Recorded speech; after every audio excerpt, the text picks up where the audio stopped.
प्रिय विद्यार्थियों, हम लोग वेदांत का अध्ययन कर रहे हैं। वेदांत की परिभाषा, अर्थ और प्रकृति का हम अध्ययन कर चुके हैं। इसके अतिरिक्त हम समझ चुके हैं कि वेदांत के क्या कारण रहे हैं या कौन कौन से वेदांत के निर्धारक तत्व है। संक्षिप्त में बच्चों एक बार मैं पुनः आपको बताना चाहूँगी कि द्वितीय महायुद्ध के पश्चात शीत युद्ध अंतर्राष्ट्रीय राजनीति का सबसे महत्वपूर्ण एक तत्व था या कहें एक लक्षण था।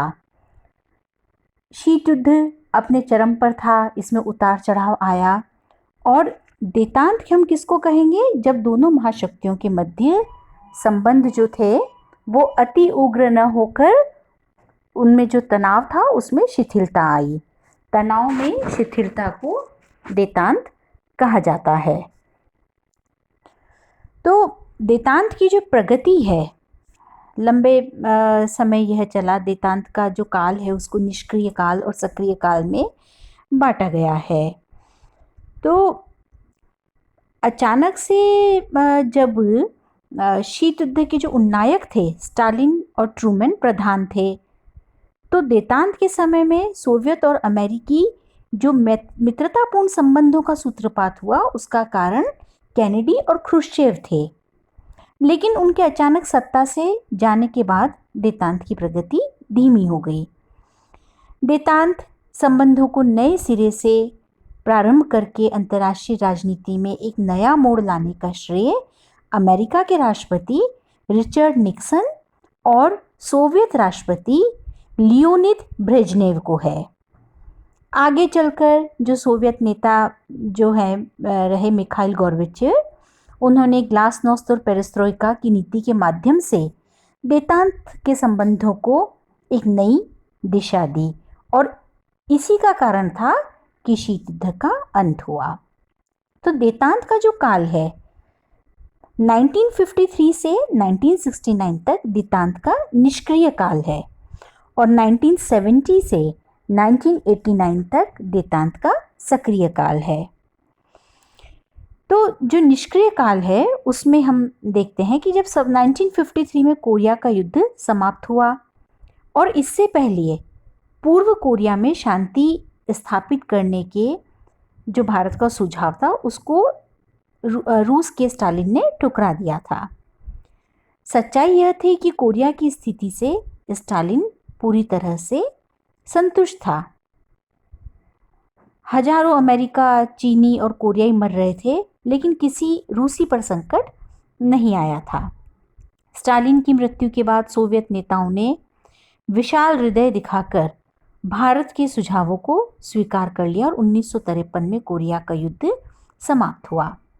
1955 में दोनों महाशक्तियों ने ऑस्ट्रिया के साथ संधि की। हालांकि इस शांति संधि के दौरान कई बाधाएं सामने आई। 1952 में पश्चिमी शक्तियों ने ऑस्ट्रिया के भविष्य के संबंध में 8 धाराओं वाला एक संधि प्रस्ताव रखा, जिसे सोवियत संघ ने अस्वीकार कर दिया। लेकिन एक साल बाद स्टालिन की मृत्यु होने पर ऑस्ट्रिया के प्रति जो रूसी दृष्टिकोण था उसमें कुछ कमी आई, जिसका परिणाम ऑस्ट्रिया संधि पर हस्ताक्षर हुए 1955 में। इस संधि का सबसे खास बात यह है कि शीत युद्ध प्रारंभ होने के बाद पूरब और पश्चिम के बीच यह पहला शांति समझौता था। तो इसके बाद 1955 का जो पैकेज डील समझौते के फलस्वरूप एक साथ 16 राष्ट्रों को यूएनओ की सदस्यता मिली। इनमें से 4 तो सोवियत गुट के समर्थक थे और 8 देश गुट निरपेक्ष थे। 1959 में ख्रुश्चेव ने अमेरिका की सद्भावना यात्रा की और कैंप डेविड में राष्ट्रपति आइजनहावर ने विश्व शांति के मामलों पर खुलकर विचार विमर्श किया। 1960 में पेरिस शिखर सम्मेलन हुआ। 1963 में ब्रिटेन सहित दोनों महाशक्तियों ने मॉस्को में वायुमंडल, बाहरी अंतरिक्ष और समुद्र में अणु परीक्षण पर प्रतिबंध लगाने वाली एक संधि पर हस्ताक्षर किए। इसका हम बच्चों डिटेल में पढ़ चुके हैं। हम इसको कोल्ड वॉर का जब हम अध्ययन कर रहे थे उस समय 1968 में रूस, अमेरिका और ब्रिटेन ने मिलकर अन्य देशों के साथ परमाणु प्रसार संधि पर हस्ताक्षर किए। लेकिन यह काल जो था, ये जो हम पढ़ रहे हैं देतांत का निष्क्रिय काल 1953 से 1969 वाला जो पीरियड है, यह निष्क्रिय काल कहा जाता है। U-2 विमान कांड हुआ, 1962 का क्यूबा संकट, शीत युद्ध बढ़ा, इन घटनाओं से तेजी आई दोनों महाशक्तियों के व्यवहार में। लेकिन फिर भी क्यूबा संकट के बाद दोनों महाशक्तियों को यह अनुभव हुआ कि उन्हें अपने जो आपसी संबंध है, जो तनावपूर्ण संबंध है, उसमें कमी लानी होगी, नहीं तो संपूर्ण जो विश्व है उसका सर्वनाश हो सकता है। 1970 से जो 1989 का पीरियड है वह है देतांत का सक्रिय काल। 1969 में रिचर्ड निक्सन अमेरिका के प्रेसिडेंट बने और उन्होंने प्रेसिडेंट बनने के बाद वर्ल्ड पीस के लिए और अन्य देशों के साथ कोऑपरेशन बढ़ाने के लिए उन्होंने अपनी चेष्टा दिखाई और उन्होंने यह स्पष्ट भी किया कि हर राष्ट्र का मित्र तो नहीं बना जा सकता, लेकिन फिर भी यह प्रयास अमेरिका ज़रूर करेगा कि कोई भी हमारा शत्रु न बने। तो निक्सन का जो प्रशासन था उसने साम्यवादी विश्व के प्रति अमेरिका की नीति को एक नया डायरेक्शन दिया और इसीलिए जो देतांत जो संबंध था उसमें सक्रियता आई और देतांत व्यवहार में जो सहयोगपूर्ण व्यवहार है उसमें प्रगति हुई। तो हम कैसे मान लें कि प्रगति हुई? तो कौन कौन से प्रमुख उदाहरण है? 1970 का मॉस्को बोन समझौता। मॉस्को बोन समझौता जो 1970 में हुआ था और ये 10 अगस्त 1970 को पश्चिमी जर्मनी और सोवियत संघ के बीच एक संधि हुई जिसमें कहा गया कि सोवियत संघ और पश्चिमी जर्मनी एक दूसरे के खिलाफ शक्ति प्रयुक्त नहीं करेंगे और पूर्वी और पश्चिमी जर्मनी की सीमाओं सहित यूरोप में जो वर्तमान राष्ट्रीय सीमाएं हैं उन्हें दोनों देशों ने स्वीकार कर लिया। इस समझौते से यूरोप में नई आशा जगी, नया उत्साह जगा और सारी दुनिया ने इस समझौते का स्वागत किया। 1971 में बर्लिन समझौता हुआ। ये शीत युद्ध की एक बहुत महत्वपूर्ण समस्या थी। 1948 को सोवियत संघ ने बर्लिन की नाकेबंदी कर दी थी जिससे जो सुपर पावर्स थे उनके संबंध बहुत खराब हो गए थे। 18 माह तक बातचीत करने के बाद अमेरिका, ब्रिटेन, फ्रांस और सोवियत संघ के प्रतिनिधियों के बीच पश्चिम बर्लिन के बारे में अगस्त 1971 में एक समझौता हुआ।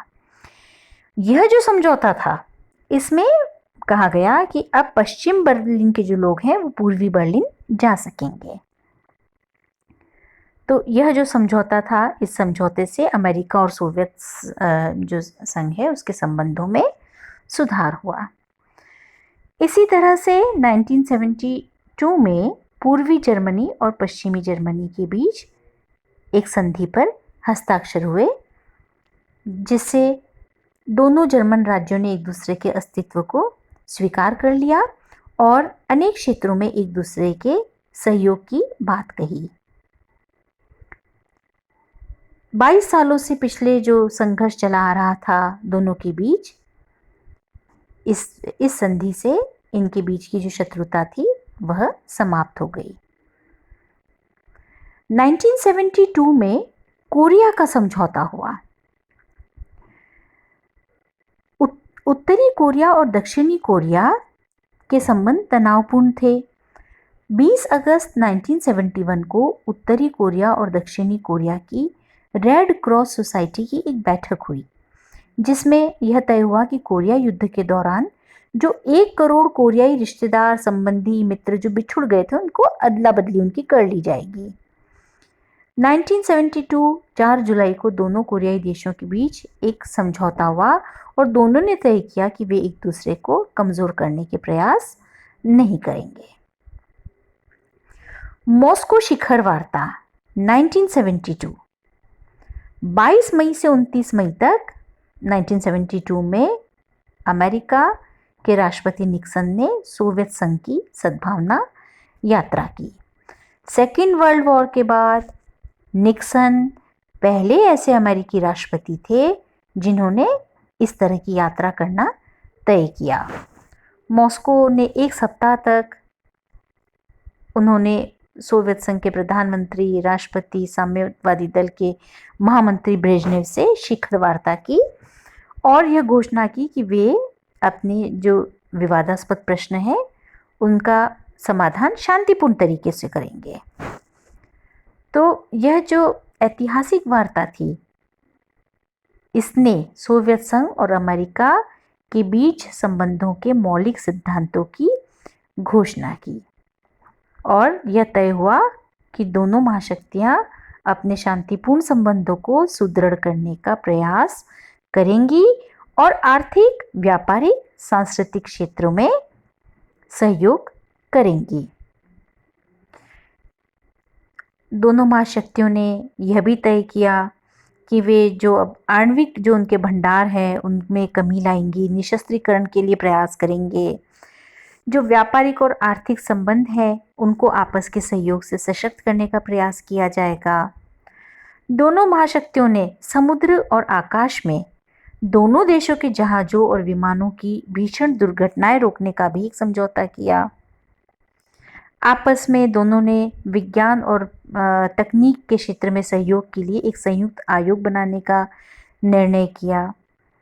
इसी तरह से जो अंतरिक्ष यानों में कई बार जो दुर्घटनाएं हो जाती थी, इन्हें रोकने के लिए इस फील्ड में शांतिपूर्ण अनुसंधान करने की दृष्टि से दोनों पक्षों ने समझौता किया कि वे अंतरिक्ष में अमेरिकी और सोवियत अंतरिक्ष यानों के मिलजुल कर कार्य करने की व्यवस्था करेंगे। स्वास्थ्य के क्षेत्र में भी सहयोग करना तय हुआ। तो ये काफ़ी इम्पोर्टेंट पक्ष था जो देतांत को सक्रिय बनाया, देतांत संबंधों को।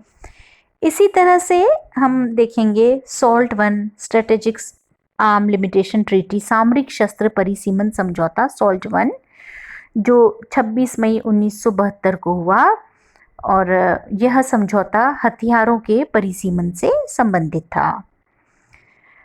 अमेरिका और सोवियत संघ में आर्थिक सहयोग बढ़ाने के भी प्रयास हुए और जो समझौता हुआ 1972 में दोनों देशों में एक 3 वर्षीय समुद्री समझौता हुआ जो अमेरिकन जहाज़ों के लिए सस्ती दरों पर सोवियत संघ के लिए अनाज की ढुलाई का प्रावधान करता है। अक्टूबर 1972 में दोनों देशों में समझौता हुआ जिसमें अमेरिका ने सोवियत आयातों पर तट कर कम करने की बात मान ली।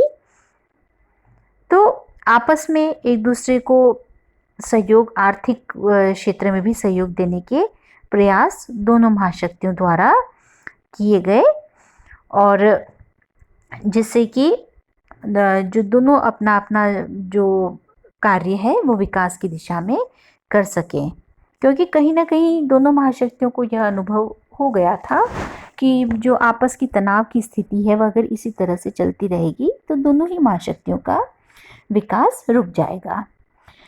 17 जून 1973 को सोवियत के राष्ट्रपति ब्रेजनेव ने अमेरिका की यात्रा प्रारंभ की।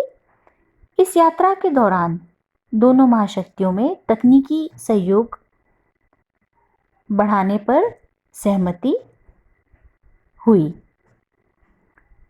दोनों महाशक्तियों ने निर्णय लिया कि उनके बीच संयुक्त अंतर्राष्ट्रीय अंतरिक्ष कार्यक्रम प्रारंभ किए जाएंगे।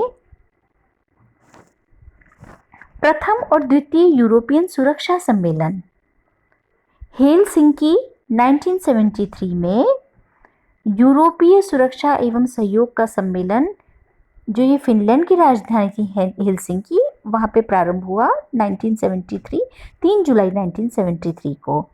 जेनेवा में यह सम्मेलन 17 जुलाई 1973 से 21 जुलाई 1975 तक जारी रहा और 1 अगस्त 1975 को हेलसिंकी में समाप्त हुआ।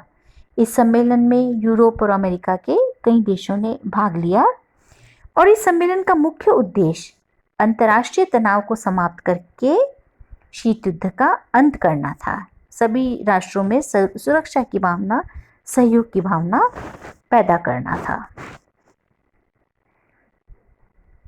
हेलसिंकी सम्मेलन यूरोप के इतिहास का एक बहुत ही महत्वपूर्ण मोड़ था, जिसने दोनों ही महाशक्तियों के मध्य आर्थिक, वैज्ञानिक, तकनीकी और पर्यावरण संबंधी मुद्दों पर सहयोग की बात कही, जिससे कि सभी देश, उनके साथ अन्य देश जुड़े और उत्तरोत्तर प्रगति करें। इस संधि पर कई देशों ने हस्ताक्षर किए और यह संधि जो विभिन्न विवाद थे उनके शांतिपूर्ण समाधान का समर्थन भी करती थी और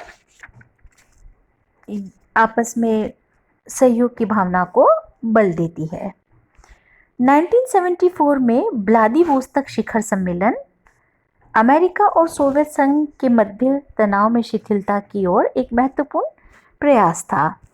अमेरिका के राष्ट्रपति फोर्ड और सोवियत नेता ब्रेजनेव ने सामरिक अस्त्र परिसीमन समझौते की रूपरेखा तैयार की, जो शीत युद्ध को समाप्त करने की दिशा में एक महत्वपूर्ण प्रयास था। 1975 को अमेरिका के अपोलो और सोवियत संघ के सोयूज अंतरिक्ष यान अपनी कक्षा में आकर एक दूसरे से मिले और दोनों देशों के अंतरिक्ष यात्रियों ने एक दूसरे का अभिवादन किया। यह घटना न केवल वैज्ञानिक दृष्टि से महत्वपूर्ण थी, बल्कि इसका राजनीतिक रूप से भी बहुत महत्व था और यह लगने लगा कि दोनों महाशक्तियां एक दूसरे के निकट आना चाहती है। जून 1977 में बेलग्रेड में तीसरा यूरोपीय सुरक्षा सम्मेलन आयोजित हुआ और यह आशा व्यक्त की गई कि पूरब और पश्चिम के देशों के बीच जो तनाव है वो कम होगा, यूरोपीय देशों में शांति और सद्भाव बढ़ने के प्रयास होंगे। तो देतांत के परिप्रेक्ष्य में यूरोपीय सुरक्षा और सहयोग का सम्मेलन महत्वपूर्ण कदम था। 1972 में सॉल्ट 1 जो हुआ था, सोवियत संघ और अमेरिका के मध्य हुआ था और यह जो समझौता हुआ था ये 5 वर्षों के लिए था। 1977 में समाप्त हो गया था। 1979 में दोनों देशों ने सॉल्ट 2 समझौते पर हस्ताक्षर किए। इसके बाद इस संधि पर दोनों देशों की संसद को अनुमोदन करना था। अमेरिकी कांग्रेस इस पर विचार कर रही थी कि अफगानिस्तान में सोवियत संघ का सैनिक हस्तक्षेप हो गया। सोवियत हस्तक्षेप के विरोध में अमेरिकी राष्ट्रपति कार्टर ने सॉल्ट 2 के अनुमोदन को स्थगित करा दिया। तो ये कुछ घटनाएं थी जिनके द्वारा हम समझ सकते हैं कि देतांत का सक्रिय काल कौन सा था और देतांत का निष्क्रिय काल कौन सा है। कुल मिलाकर देतांत अंतर्राष्ट्रीय राजनीति का एक ऐसा लक्षण है जो दोनों महाशक्तियाँ जो शीत युद्ध के दौरान जिनमें मतभेद अपने चरम पर थे, उसमें कमी का नाम है।